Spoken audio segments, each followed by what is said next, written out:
म्हणजे एक असं आहे की अर्थसंकल्प जेव्हा मांडला जातो त्याच्या आधीच्या संबंधीची माहिती ही बाहेर येता कामा नये ही पद्धत आहे. त्याला म्हणतात अर्थसंकल्प फुटला. काल अर्थसंकल्प मांडला पण त्याच्या आदल्या दिवशीच्या वर्तमानपत्रात काय काय होणार आहे या संबंधीची माहिती आली.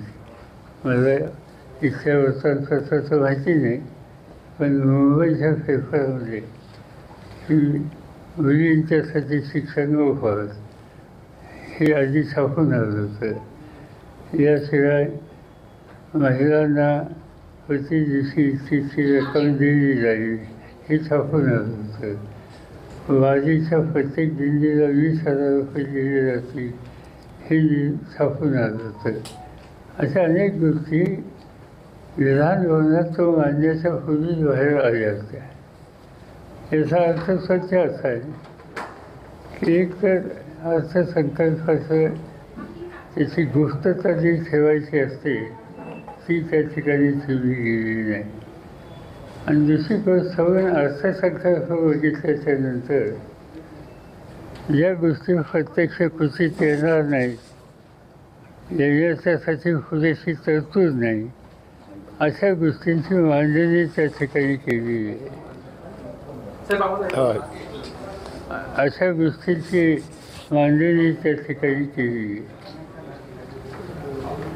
सवन अर्थसंकल्प 3 महिन्यांनी होणारी विधानसभेची निवडणूक लक्षामध्ये ठेवून मांडलेला आहे.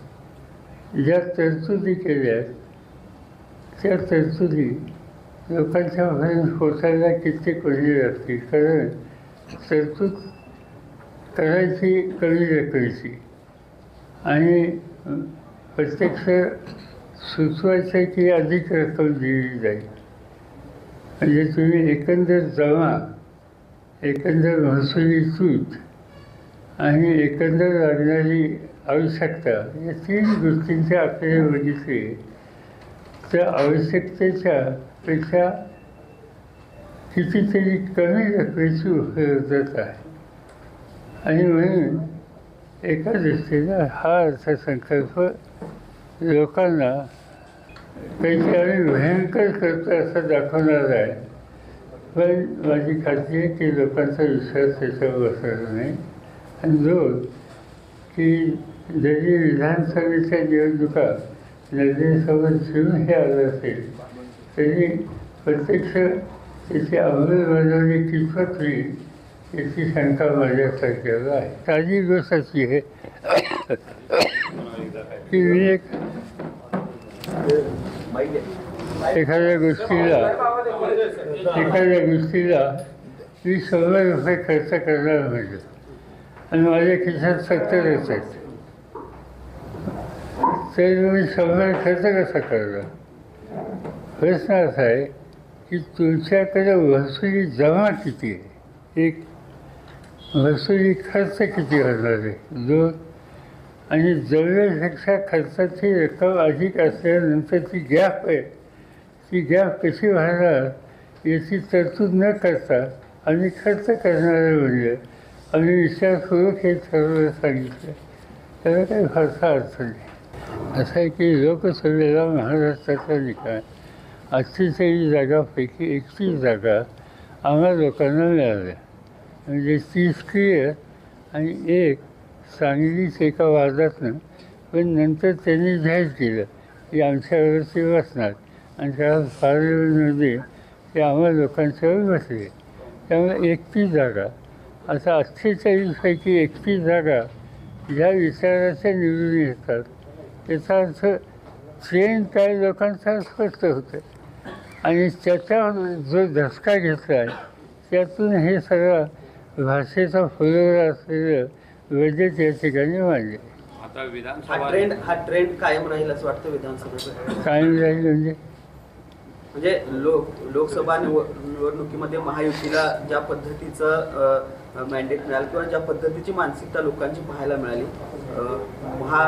आता विधानसभा निवडणुकीत देखील ही परिस्थिती कायम राहील असं वाटतं? काय हरकत नाही झालं, कारण ते लोकांची मानसिकता स्वस्थ झालेली आहे आणि लोक या मोदींच्या कारभारावर खुश नाही. म्हणजे मोदी पुन्हा पुन्हा सांगत होते की माझी गॅरंटी, ती गॅरंटी काही चाललेली दिसत नाही. आणि आणखीन एक गोष्ट त्याच्यात मोदींची आहे की सवन प्रचाराचा भाग ट्रस्ट हा मोदींच्यावर होता. मोदींनी 18 सभा महाराष्ट्रात घेतल्या आणि त्याच्या 14 ठिकाणी त्यांचा पराभव. म्हणून माझी तर आग्रहाची विनंती आहे की महाराष्ट्राच्या विधानसभेच्या निवडणुकीत मोदी साहेबांनी जास्तीत जास्त सभा घ्याव्यात. आणि त्यांचे अंतर्गत प्रश्न आहे, त्याचा मी कसा भाष्य करू, हा त्यांचा प्रश्न आहे. दुकानात त्यांचं आहे. लोकसभा अध्यक्षांनी आपल्या भाषणामध्ये ज्या पद्धतीनं आणीबाणीचा उल्लेख केला, इंदिरा गांधींचा त्यामध्ये उल्लेख केला, कसं बघता याकडं? ज्या पद्धतीने असं आहे की लोकसभेच्या अध्यक्षांचा त्या ठिकाणचं भाषणाचा तो जो भाग होता तो त्या पदाच्या प्रतिष्ठेला सोडणार नव्हता. आणीबाणीचा प्रश्न त्याला आता 50 वर्षे झाली. इंदिरा गांधी हयात नाही. आणि त्याच्यानंतर तुम्हाला जर आठवत असेल की आणीबाणीच्या नंतर इंदिरा गांधी देशाच्या समोर दिलगिरी व्यक्त केली आणि त्यामुळे आता तो प्रश्न 50 वर्षापूर्वीचा काढायचं काय कारण होतं एक. आणि दुसरी गोष्ट अशी की स्पीकर त्यांची जबाबदारी का राजकीय भाषण असं भाष्य करण्याची.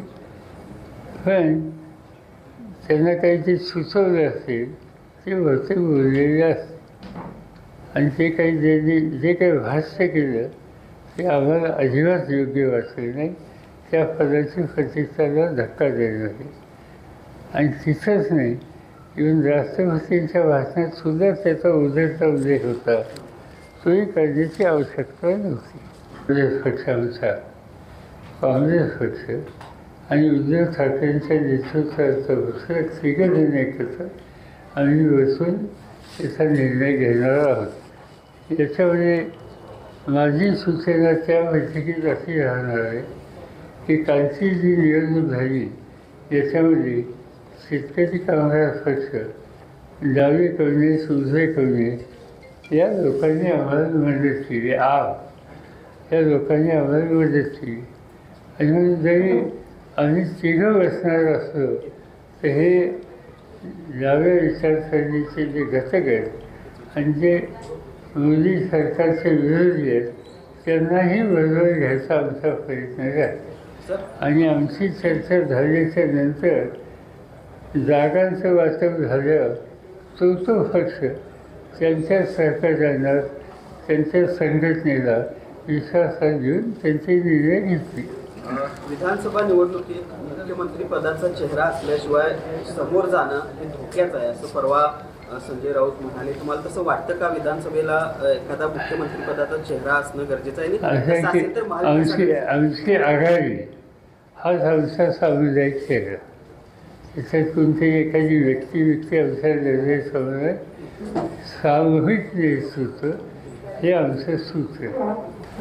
असं की शपथ घेताना त्याचा एक ध्यासा असतो, त्याच्या बाहेर जायचं नसतं. आणि अनेकदा नवीन किंवा निवडून आलेले सभासद शपथ घेताना त्या ध्यासाच्या बाहेरचा काही उल्लेख हे करतात आणि ते केल्याच्या नंतर जे कोणी स्टेजवर असतील त्यांना थांबावं लागतं. त्याच्यात काही फारसंही नाही. पण जय संविधान हे म्हणणं हा काय ऑब्जेक्शन किंवा पुन्हा टीका नाही. कॉन्स्टिट्यूशनने देशाची शपथ मी घेतली. आपण म्हणतो शपथ घेतल्याच्या नंतर महाराष्ट्रातला असा तर जय हिंद जय महाराष्ट्र. जय महाराष्ट्र म्हणजे काही गुन्हा नाही. राहुल गांधींकडे विरोधी पक्षनेते पदाची जबाबदारी आलेली आहे. वाटतं का न्याय देऊ शकतील आणि काय विश्वास आहे त्यांच्यावर? कारण ज्या पद्धतीने चांगली गोष्ट झाली. एक असं आहे की ज्या पक्षाचे सत्ताधारी पक्षाच्या शिवाय विरोधी अधिक सदस्य निवडून येतात त्यांचाच विरोधी पक्षनेता करण्याची आवश्यकता आहे. कारण त्यांच्याकडे संख्या वगैरे आहे. आणि अशा स्थितीमध्ये राहुल गांधींची निवड त्यांनी केली. एका दृष्टीनं एक नव्या पिढीचा प्रतिनिधी, दोन पार्श्वभूमी राजकारणाची, तीन कष्ट करायची फिरण्याची प्रचंड तयारी, या सगळ्या गोष्टीला पोषक अशा प्रकारचं ते व्यक्त होतं आणि त्यामुळे ते प्रभावी होती अशी मला खात्री आहे. पण ज्या पद्धतीनं त्यांच्याबद्दलचा एक नॅरेटिव्ह सेट केला गेला होता सत्ताधाऱ्यांकडून, त्यांच्या राजकीय कार्यक्षमतेबद्दल प्रश्न उपस्थित केले गेले होते, पप्पू असा देखील उल्लेख केला गेलेला होता. त्यानंतर आता त्यांची विरोधी पक्षनेता म्हणून निवड झाली. नाही, जी काही त्यांना दूषणं दिली कालच्या निकालानंतर कळलं ना. मग त्याच्यानंतर कोणी फफो होण्याची भूमिका आता कोणी घेत नाही. आणि दुसरी गोष्ट असं आहे की शेवटी संख्या आहे ना, त्यांच्यावर नव्यानं खासदार ते काही घाण येतो नाही, संख्या नाही. काँग्रेसमुक्त भारतची घोषणा केली होती भाजपनं आणि आता काँग्रेसचा विरोधी पक्षनेता त्या ठिकाणी येतोय. म्हणजे काँग्रेसमुक्त भारत एका बाजूला ही घोषणा करणं कुठेतरी असं आहे की कुणाच्या मुक्ततेची घोषणा कोणी केली ही करण्याच्या पूर्वी त्यांनी आपण कुठावलं हे बघायला पाहिजे ना. त्यांच्या संख्या किती होती गेल्या लोकसभेत आणि आत्ता किती झाली, किती कमी झाली याची नोंद घेतली तर कुणाच्या मुक्ततेच्या संबंधीची भूमिका मांडायचा त्यांचा अधिकार नाही. पुन्हा पुन्हा सध्या असं सांगतात सध्याचे सत्ताधारी की आमचं सरकार स्वबहुमताने आलेलं आहे. 100% खोटं आहे. त्यांचं बहुमत नाही. चंद्रबाबूची मदत आणि नितीश कुमारची मदत नसती तर यांचं बहुमत झालं नसतं, यांचं सरकार झालं नसतं. आणि त्यामुळं लोकांनी आपल्याला क्लिअर मॅन्डेट दिला नाही ही वस्तुस्थिती त्यांनी किती ठरवली तर झाकली जाणार नाही.